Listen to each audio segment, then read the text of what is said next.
Hey everybody, it's Austin Ward back for another Lettermen Row BuckIQ. We've got Zach Boren in here, former Ohio State linebacker.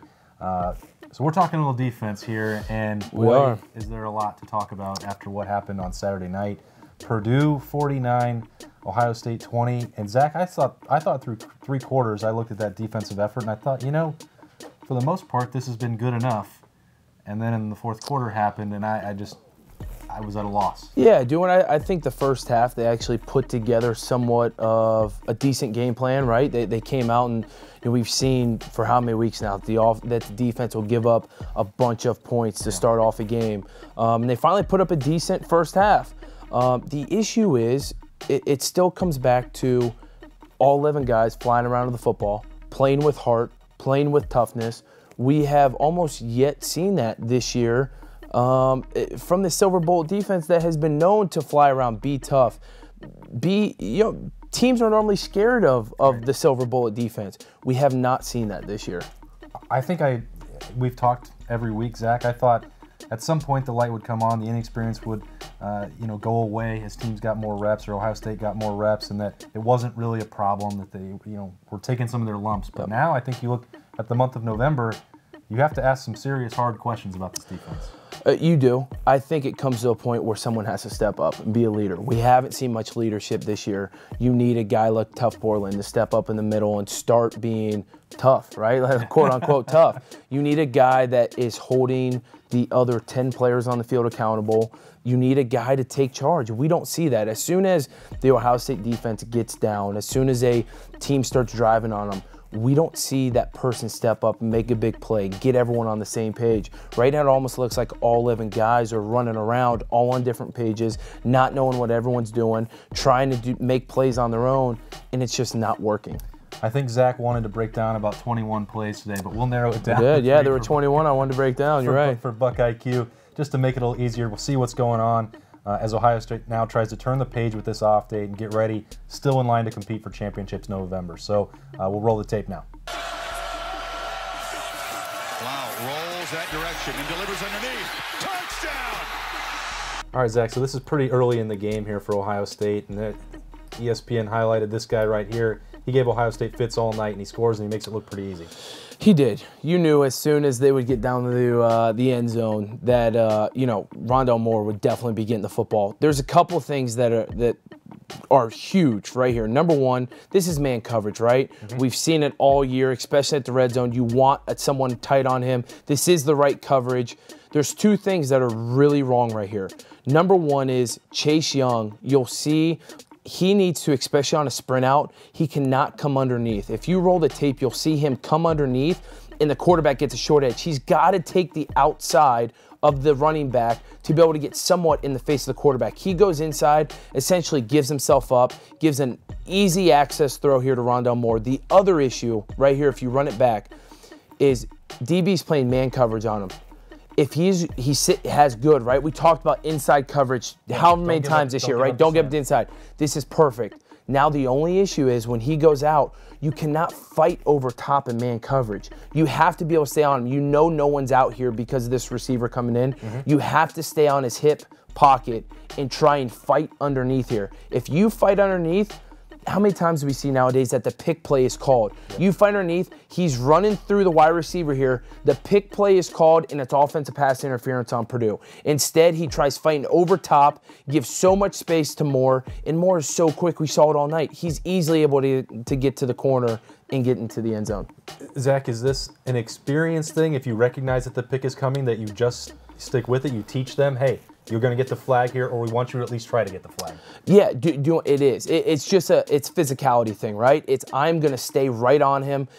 I think I'm a better man coverage defender than he is a route runner on offense. I'm going to stick on him like glue, and I'm going to fight through it. Okay. Instead, he creates some separation. Then we try and fight over the top, and it's game over, right? Anyone, it doesn't matter if this is Rondale Moore or not, any receiver on Purdue would be able to make this pass route, get a completion, and get into the end zone with the way that we defended it. They fake it to him now. Knox cuts back. Knox in the clear. Foot race.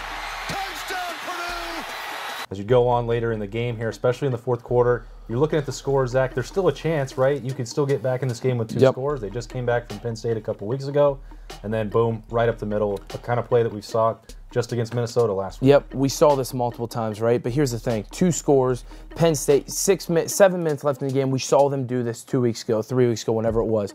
Here's the problem. We have Tough Borland up at the line of scrimmage, right? So he's essentially going to take himself out of the play. The problem is Pete Warner knows he's got some safety help up here. We're playing man, he's chasing. You've got 2 high safeties. You still have a filler on this side of the football in run defense. You see Wade right here, right? The issue is Warner's got to go through this, guys. Got to take that scrape lane, be tight, be physical, go clog this hole, and leave the Wade, push the offensive lineman, leave Wade a one-on-one tackle with the running back. Instead, Warner tries jumping over top, running across. He needs to play in tandem with the safety. Instead, he runs over across, gets on this side of the football. There's literally no one right here. He makes a cutback and he's gone. He has to be able to take on that lineman. How many times this year have we talked about the linebackers having to be more physical at the point of attack, having to go through their scrape lanes instead of running over top and running around blocks? They have to fix that. Otherwise, they're going to get gashed so much more, which we've seen already however many times this year. Zach, this is going to be almost sound like the exact same question I asked you on the first play.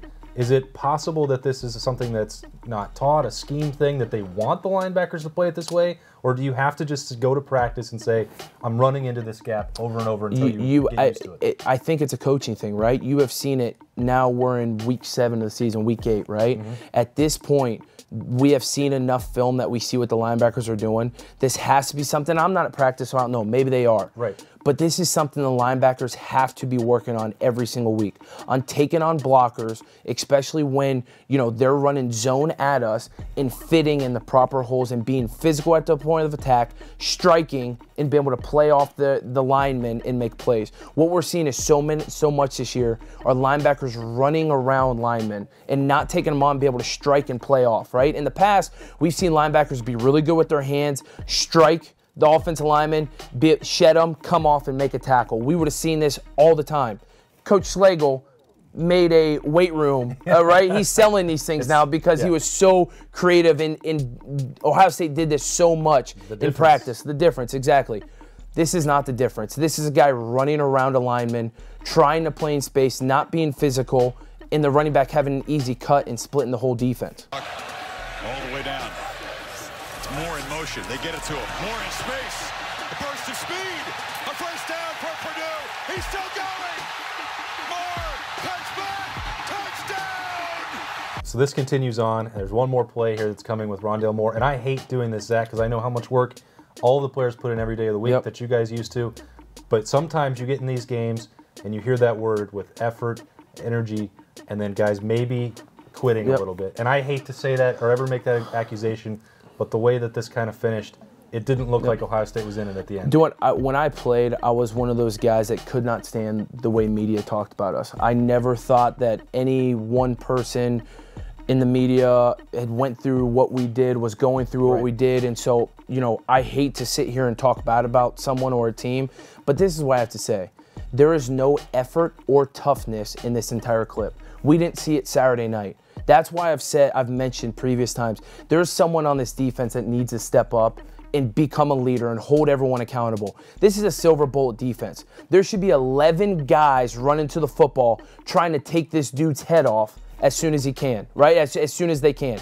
You see here, that's good effort. He missed the tackle, right? Wade, Pryor, Borland, let's go. Sheffield, attack the football. Go try and punish that dude. Instead, we see Pryor hugging the guy, not laying the hit, trying to just make a play. I don't even know what he's trying to do, right? Tries to throw the dude down, and he gets an easy tackle and springs it, and there should be 11 guys running the football. And like I said, Sean Wade should be trying to take the dude's head off. Tough Borland should be trying to take the dude's head off as much as they can. This is just this is an attitude. Toughness, attitude. It all comes down to one thing. I was taught one thing when I was younger, and I carried it on to Ohio State, and Coach Meyer preached it all the time. It's heart.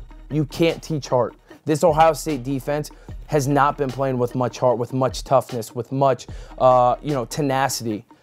They need to change that around. This is a perfect clip for that they should be shown in the team room, and there needs to be a leader on this team. Hopefully it's Tough Borland. Hopefully it's one of those middle linebackers. This isn't acceptable. These are white helmet or white jerseys, silver bullets that are jumping out of the way of a wide receiver. They're jumping out of the way of having contact with someone. There should be all these guys flying to the football full speed, trying to take this dude's pins out, trying to take everything out, going for the football, doing something. And I don't know what they're doing, to be honest. They've got now 2 weeks, Zach, to figure it out. That's a strong message, and hopefully Ohio State is absorbing that over the next 2 weeks.